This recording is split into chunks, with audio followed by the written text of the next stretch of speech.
Começa agora o Revista TST, com as principais notícias da semana do Tribunal Superior do Trabalho. E nesta edição você confere: drogaria terá que pagar adicional a balconista que aplicava injeções. No quadro Quero Post, saiba quais cuidados tomar ao contratar um estagiário. Lista de transmissão de notícias do TST pelo WhatsApp ultrapassa 7.000 usuários. E veja também: Corregedor-Geral da Justiça do Trabalho, ministro Lélio Bentes Correa, fala sobre as correições ordinárias realizadas nos TRTs em seu primeiro ano de gestão. O Revista TST está no ar.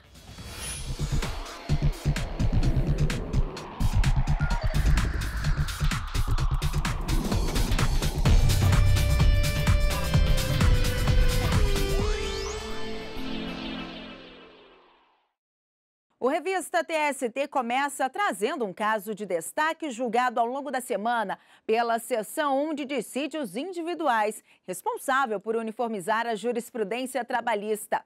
E quem traz os detalhes para a gente é a repórter Thalia Santos.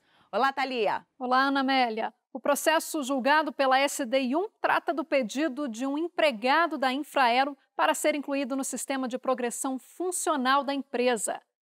Quando ele foi contratado, estava em vigor uma norma que garantia cerca de 70% do salário base aos profissionais que ocupassem cargo de confiança por mais de 3 anos, quando fossem dispensados. A questão é que, apesar de ter sido contratado durante a vigência da norma, quando o empregado passou a ocupar um cargo de confiança, ela não estava mais em vigor. Assim, para a empresa, apesar de ele ter permanecido mais de 3 anos no cargo, não teria direito à progressão funcional.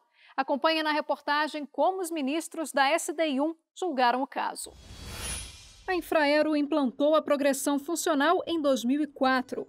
O empregado que ajuizou a ação foi admitido em 2006, durante a vigência da norma interna. No entanto, o sistema foi revogado em 2008 e o empregado que apresentou a ação passou a ocupar um cargo de confiança apenas em 2009.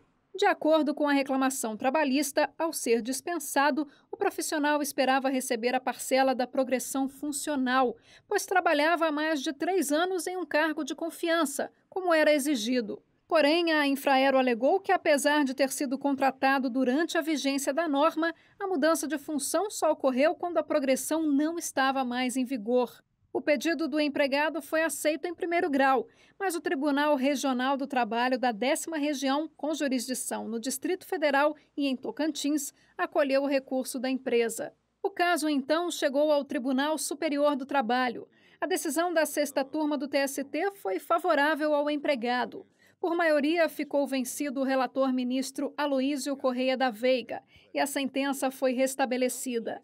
A turma entendeu que a decisão do regional contrariava a súmula 51 do TST, que diz que as cláusulas regulamentares que revoguem ou alterem vantagens deferidas anteriormente só atingirão os trabalhadores admitidos após a revogação ou alteração do regulamento. A empresa recorreu da decisão e o caso foi julgado na Seção 1 de Dissídios Individuais.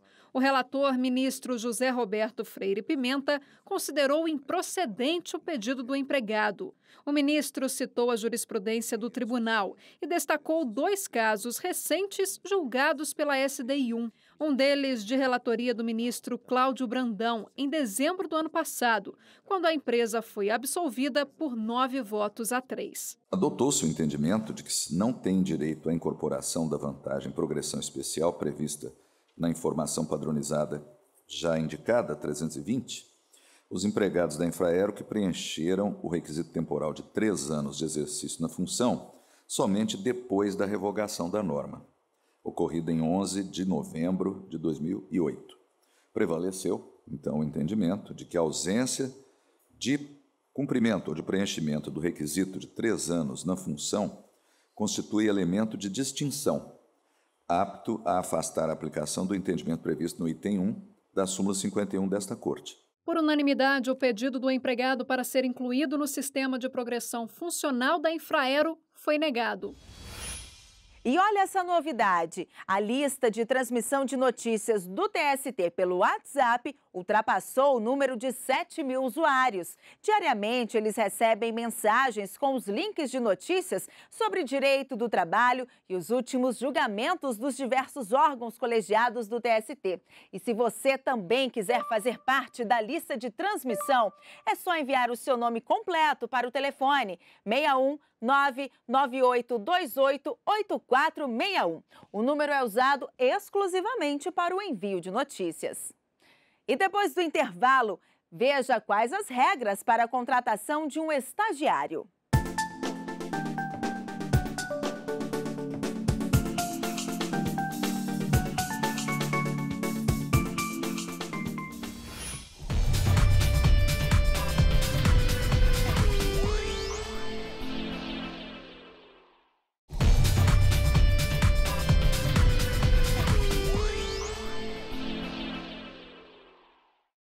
O Revista TST está de volta e vamos conferir as principais decisões das turmas do tribunal.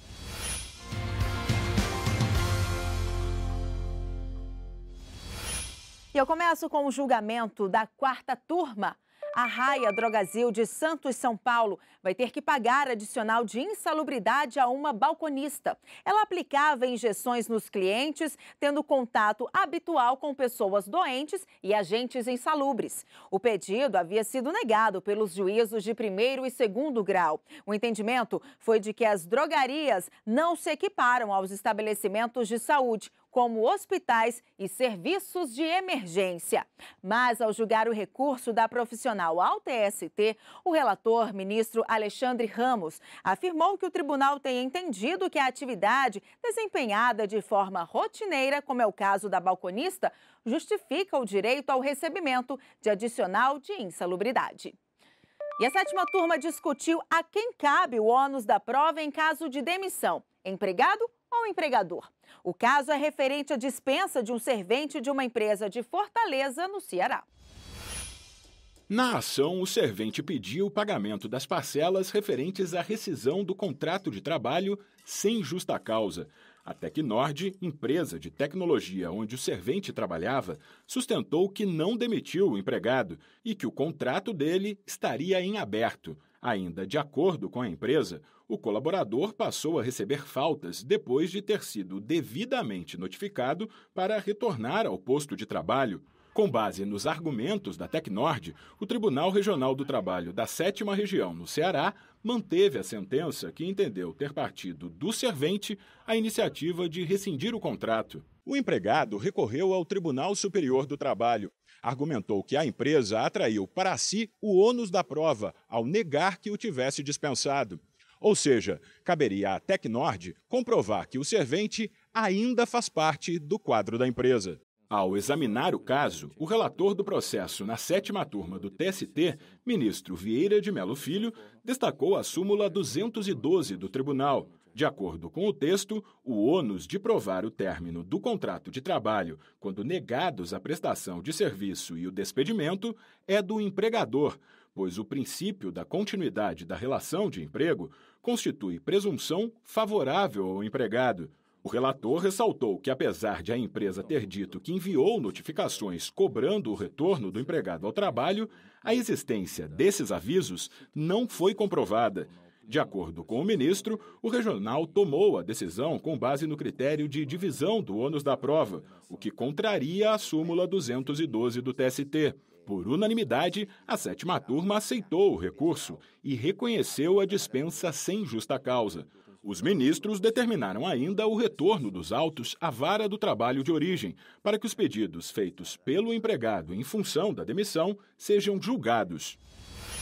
Um controlador de voo que tentou na justiça ser enquadrado na categoria de radiotelefonista teve o pedido negado pela 8ª turma do TST.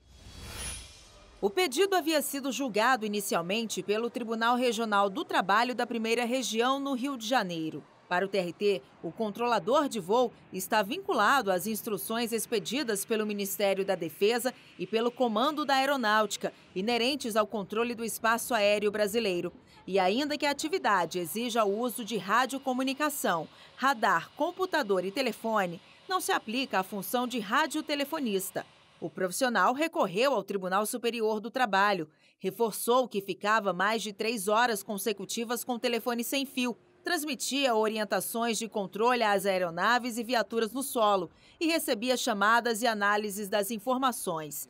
Mas a 8ª turma também entendeu que há distinção entre as atividades. Segundo a relatora, ministra Dora Costa, o controle de voos envolve principalmente o recolhimento de dados e não o atendimento telefônico. A ministra acrescentou ainda que a Infraero não explora serviço de telefonia e que aceitar a tese do empregado seria concluir que todos os trabalhadores que usam telefone como ferramenta de trabalho se enquadram como telefonistas. O pedido do profissional foi negado por unanimidade. E o Giro de Notícias segue agora para a 3ª turma. Uma construtora em Porto Alegre não vai ter que pagar pela lavagem do uniforme de um carpinteiro. O profissional havia dito no processo que a roupa de trabalho ficava suja diariamente com diversos produtos insalubres e, por isso, precisava ser lavada separadamente. O TRT no Rio Grande do Sul aceitou o argumento e condenou a empresa ao pagamento de R$30 mil de indenização ao carpinteiro. A empresa recorreu ao TST. Para o relator, ministro Maurício Godinho, se o empregado é obrigado a usar vestimenta especial fornecida pela empresa, ou seja, vinculada ao tipo de atividade empresarial, as despesas com a lavagem devem ser do empregador. Por outro lado, se os uniformes forem roupas comuns, como as usadas no cotidiano, não há como onerar o empregador. E chegou a hora de conferir uma dúvida trabalhista publicada nas nossas redes sociais com a hashtag #QueroPost.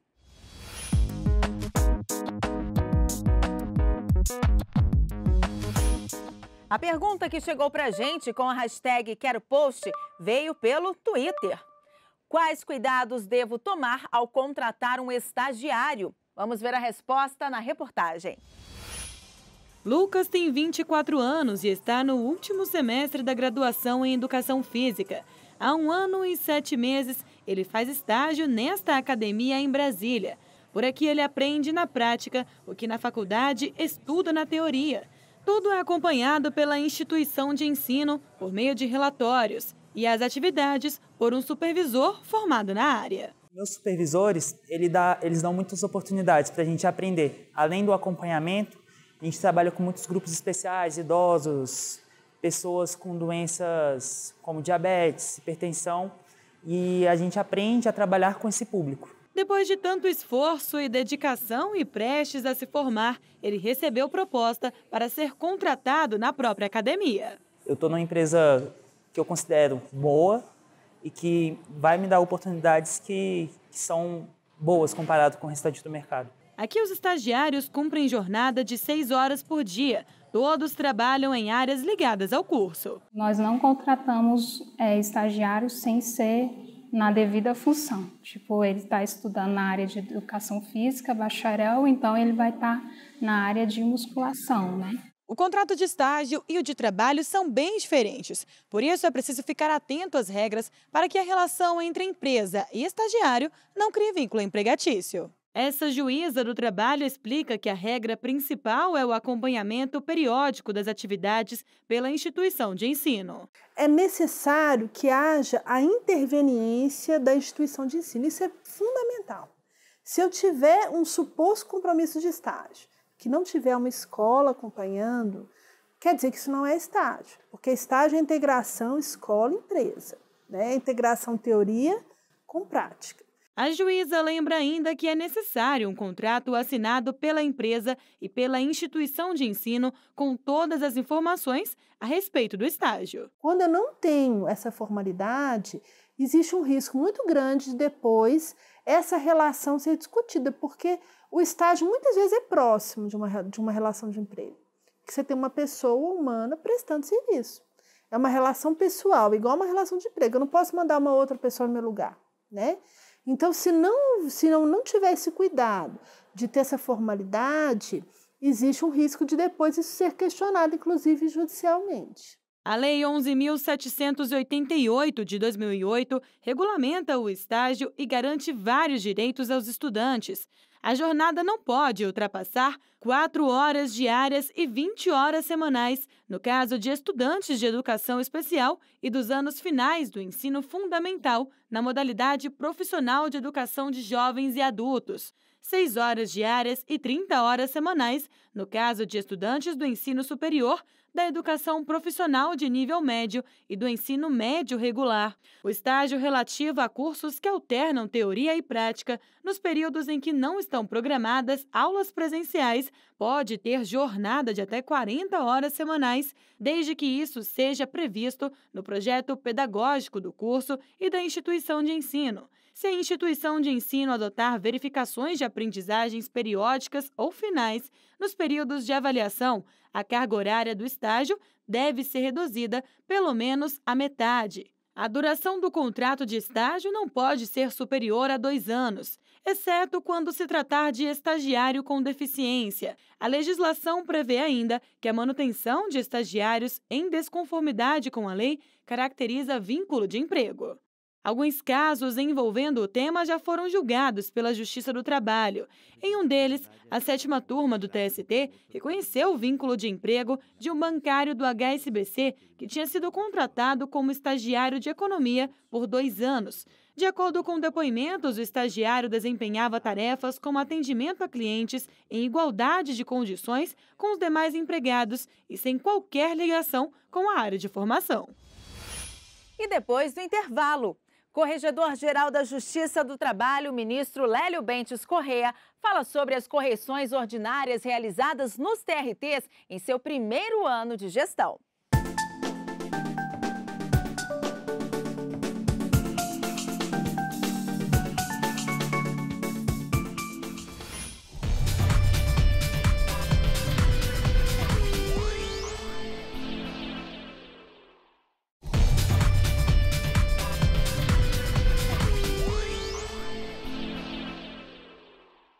Estamos de volta com Revista TST e hoje eu recebo aqui no estúdio o Corregedor-Geral da Justiça do Trabalho, ministro Lélio Bentes Corrêa.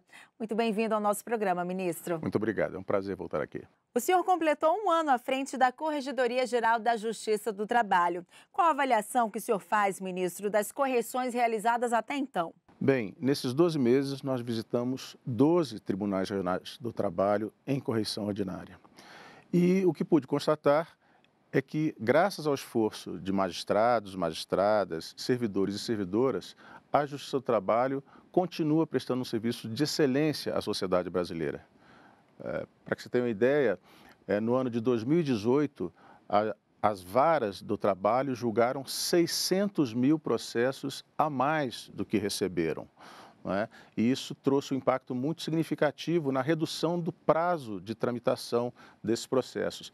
Em média, hoje, uma ação trabalhista, do ajuizamento até a sua baixa, demora 11 meses, claro, exceto nas situações em que há recurso às instâncias superiores.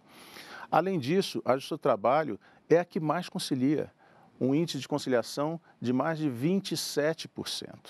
Então, com certeza, tem sido uma experiência muito gratificante estar em contato com os meus colegas dos tribunais regionais e perceber essa dedicação, esse compromisso com a verdadeira justiça. E já está disponível para consulta o relatório parcial de correições 2018. Em relação aos programas Trabalho Seguro e de combate ao trabalho infantil e estímulo à aprendizagem, ministro, qual a avaliação que o senhor faz das estratégias que foram traçadas, se elas têm tornado ainda mais efetivo o trabalho realizado? Com toda certeza. Trabalho infantil e trabalho seguro são 2 temas fundamentais para a Justiça do Trabalho e fundamentais para a sociedade brasileira. Não se pode admitir nem que a criança perca a sua oportunidade de desenvolvimento pleno das suas potencialidades, de educação, inclusive, em virtude de estar sendo explorada numa situação de trabalho. E não se pode, muito menos, admitir que, em pleno século XXI, um trabalhador, uma trabalhadora saia para buscar o sustento da sua família e regresse com uma mutilação, com uma doença que comprometa a sua integridade física, ou ainda, pior, que não retorne para sua casa, para sua família. Então, esses dois programas, eles estão já devidamente disseminados em todos os tribunais regionais do trabalho do Brasil. Todos os tribunais têm as suas comissões e essas comissões são muito ativas. Elas têm organizado atividades de sensibilização, de conscientização e algumas iniciativas muito criativas no estado do Pará, no TRT da 8ª região, durante o Círio de Nazaré, que é um dos maiores eventos religiosos do mundo.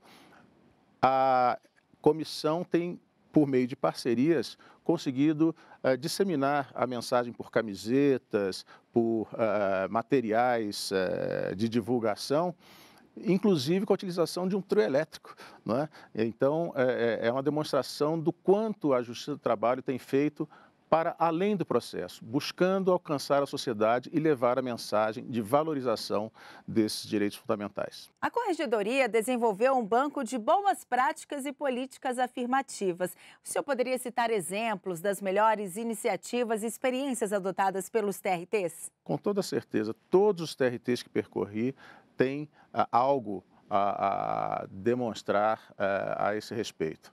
Na 21ª região, no Rio Grande do Norte, trabalhadores que se encontram reclusos no regime fechado têm sido acolhidos pela Justiça do Trabalho para a prestação de serviços remunerados e, com isso, se contribui para a sua ressocialização.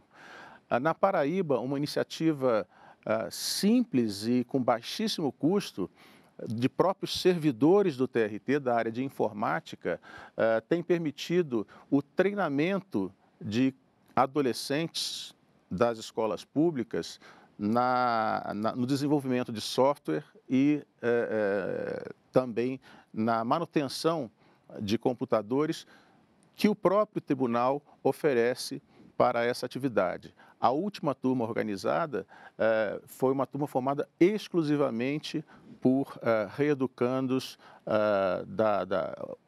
encaminhados pela vara da infância e da adolescência. Ou seja, oferece a esses adolescentes uma perspectiva de vida diferente daquela que tinham e que os levou a essa situação. E mais recentemente, na correição em Pernambuco, na 6ª região, eu tive o privilégio de visitar um projeto social apoiado pelo Tribunal Regional do Trabalho e por seus desembargadores, juízes e servidores, que é uma orquestra composta exclusivamente por moradores, crianças e adolescentes de uma comunidade vulnerável no município de Olinda, né? Essa orquestra produz um resultado fantástico em termos de socialização, de inclusão dessas crianças e adolescentes no universo da música clássica e propõe o combate à violência pela cultura. Ministro, no ano passado, a página da Corregedoria na internet foi atualizada. O que mudou desde então? O trabalho foi otimizado? Com toda certeza. Nós buscamos dar uma apresentação mais amigável, né, do site da Corregedoria. Criamos a página com a palavra do corregedor, em que periodicamente eu busco trazer alguma mensagem, alguma observação sobre aspectos importantes que tem oportunidade de identificar durante as correições. Temos agora um setor com todas as decisões da Corregedoria nos procedimentos que lhes são submetidos, acessíveis a qualquer pessoa interessada, e a parte das estatísticas é muito importante. Não é?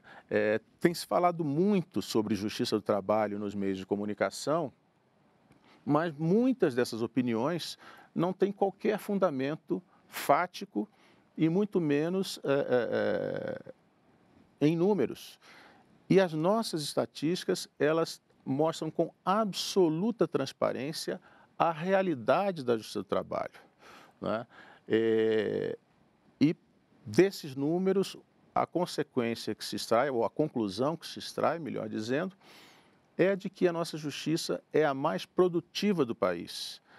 É uma justiça que tem conseguido diminuir os prazos de tramitação processual.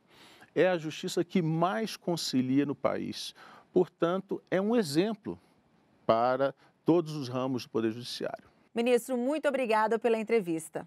Sou eu que agradeço, Ana. Sempre um prazer estar aqui.